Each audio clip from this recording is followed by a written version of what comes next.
महज नबी सल्लल्लाहु अलैहि वसल्लम के साथ भी मोहब्बत का दावा हो और नबी सल्लल्लाहु अलैहि वसल्लम की अमली इताअत न हो तो इस मोहब्बत का कोई फ़ायदा नहीं।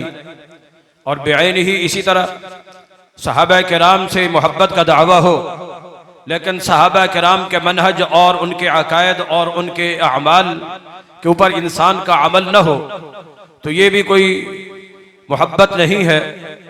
और इसी तरह अहले बैत का कोई इंसान नाम लेता है, उनसे मोहब्बत का दावा तो करता है, लेकिन खुद अहले बैत के जो तालीमात हैं, जो उनके हिदायत हैं, जो उनके इरशादात और मलफूजात हैं और उनसे बयान होने वाली रिवायात हैं, जिस शख्स का अकीदा भी अहले बैत के मुताबिक न हो, जिसका अमल भी अहले बैत के मुताबिक न हो, बल्कि उसका अमल और उसके मुआमलात सराहतन अहले बैत की तालीमात के भी मुआरिज हो और मुखालिफ हों, तो उस शख्स को कोई हक नहीं बनता है कि वो मोहब्बत अहले बैत का दावा करे। क्यों? मोहब्बत की सबसे बड़ी अलामत और दलील कि इन्नल मुहिब्बा लिमन युहिब्बु मुतीअ, मुहिब जो होता है वो हमेशा अपने महबूब का मुती और फरमा बरदार होता है। अगर वो अपने महबूब की इताअत नहीं करता और उसकी बात को नहीं मानता है तो वो खाली खोली झूठा इश्क और मोहब्बत का दावा कर रहा है। हकीकी मुहिब वही होता है जो अपने महबूब का फरमा बरदार होता है। हमें अल्हम्दुलिल्लाह अल्लाह रब्बुल आलमीन से भी मोहब्बत, इसीलिए हम उस अकेले अल्लाह वादहू ला शरीक की इबादत करते हैं। हमें इमामुल अंबिया जनाब मुहम्मदुर रसूलुल्लाह सल्लल्लाहु अलैहि वसल्लम खातमुल मुरसलीन खातमुल मासूमीन से मोहब्बत, तो फिर आपकी मासूमियत के बाद हम किसी की मासूमियत को नहीं मानते और नबी सल्लल्लाहु अलैहि वसल्लम की खत्म नबूवत के बाद किसी और की नबूवत को नहीं मानते। जब जनाब मुहम्मदुर रसूलुल्लाह सल्लल्लाहु अलैहि वसल्लम का हुक्म आ जाए, फरमान आ जाए, हदीस आ जाए, कौल आ जाए, उसमें हसना आ जाए, तो फिर हमारा मुआमला क्या होता है? उधर हुक्म मोहम्मद हो, इधर गर्दन झुकाई हो। यह है मोहब्बत। नबी सल्लल्लाहु अलैहि वसल्लम से मोहब्बत का भी यही मेयार और सहाबा किराम रिज़वानुल्लाहि अलैहिम अजमईन से मोहब्बत का मेयार भी यही है। फ़इन आमनू बिमिस्लि मा आमनतुम बिही फ़क़द इहतदौ, कि अगर तुम उसी तरह ईमान लाओगे जिस तरह ये मुहम्मदुर रसूलुल्लाह सल्लल्लाहु अलैहि वसल्लम के साथ ईमान लाने वाले ईमान लाए हैं तो फिर हिदायत पे हो। अगर तुम्हारा ईमान, तुम्हारा अकीदा, तुम्हारा अमल, तुम्हारा दीन वो इन सहाबा किराम के दीन और तरीके के मुताबिक नहीं है तो तुम हिदायत पे नहीं हो। और मेरे भाइयों, आज लोगों में प्रोपेगेंडा किया जाता है, लोग ठेकेदार बन जाते हैं बस कि जी हम ही मुहिब्बे रसूल हैं, हम ही मुहिब्बे अहले बैत हैं और हम ही मुहिब्बे हसन और मुहिब्बे हुसैन हैं। मेरे भाइयों, अल्हम्दुलिल्लाह अल्हम्दुलिल्लाह, शेख मोहतरम तो आपको जलाल उजून मल्ला यहज़ल फ़कीह उसूल काफी नहजुल बलागा के हवाले पेश कर रहे थे। इसी दौर में भी लाहौर में तुम्हारा अपना एक मुल्ला है, मुल्ला जवाद नकवी, वो कहता है कि जितनी अहले बैत की मोहब्बत मैंने अहले हदीस में देखी है, कायनात में कोई इतनी मोहब्बत अहले बैत से करता ही नहीं है।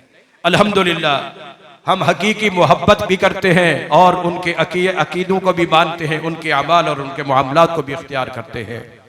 और हाँ, एक और बहुत बात भी बता दूं कि उसी मुल्ला जवाद नकवी ने यह भी कहा है कि कातिलान हुसैन वो कूफा के शिया कूफी हैं जिन्होंने धोखे से हजरत हुसैन को करबला में बुलाया और फिर हजरत हुसैन रज़ी अल्लाह तआला का साथ नहीं दिया। ये उसके अल्फाज हैं कि फिर कूफा के शियों ने हजरत हुसैन से वफा नहीं की।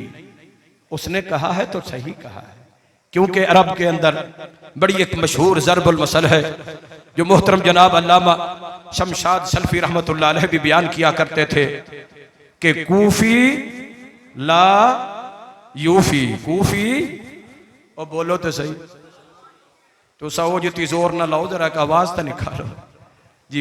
अल कूफी अल कूफी अल कूफी शेख फरमा रहे थे ना जी जब कूफा में ले जाया गया हजरत ज़ैनब को क्या कहा था? रोने लग गए कूफा वाले, रोने लगे।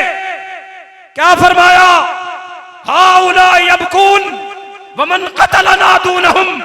अगर ये रो रहे हैं फिर हमें कत्ल किसने किया है? हमारे कातिल यही है जो रो रहे हैं। और इनको तो बद्दुआ थी, बद्दुआ थी।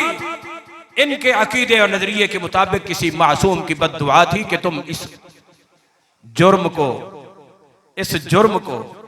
जो मान नहीं रहे हो, दिल के अंदर तुम मान चुके हो, इसलिए अपने सीने को पीटते रहोगे और पीटते रहोगे क़यामत तक। ये हमारे अल्फाज नहीं है, ये मासूमों के हैं, ये मासूमों के फरमान है तुम्हारे अकीदे के मुताबिक। बहरहाल अल्हम्दुलिल्लाह हमें नबी सल्लल्लाहु अलैहि वसल्लम से भी मोहब्बत, नबी सम के अहले बैत से भी मोहब्बत, और अहले बैत में नबी सम की असल अज़वाज हैं।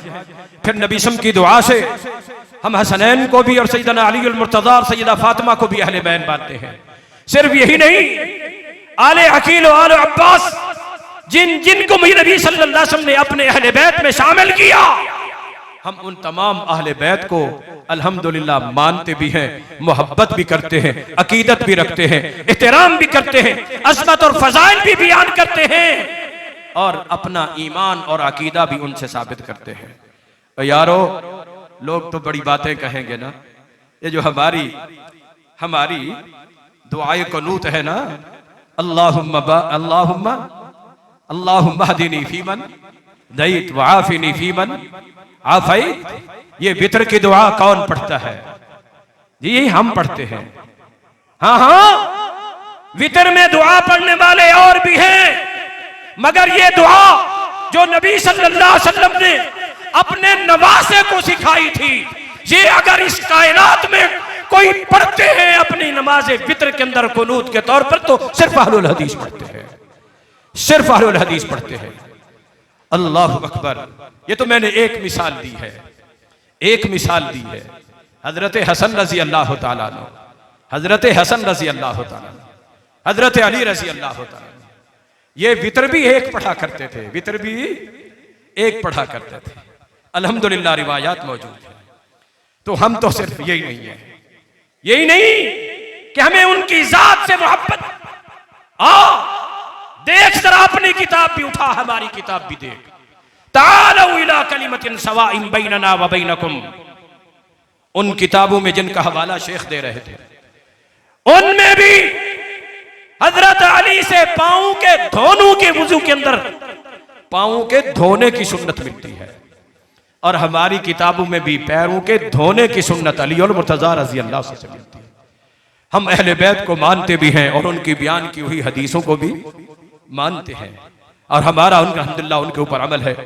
अब मैं दावत खिताब देता हूँ बतले हुर्रियत, मुजाहिद मिल्लत, वकील सहाबा व अहले बैत, मोहतरम जनाब फजीलतुल शेख मुफ्ती अतीकुर रहमान अलवी हफ़िज़हुल्लाह ताला शेखुल हदीस ऑफ लाहौर, वो आपके सामने तशरीफ़ लाते हैं और इल्मी और तहकीकी अंदाज में आपके सामने हम कलाम होते हैं। मोहतरम जनाब अल्लामा मुफ्ती अतीकुर रहमान साहब अलवी हफ़िज़हुल्लाह ताला।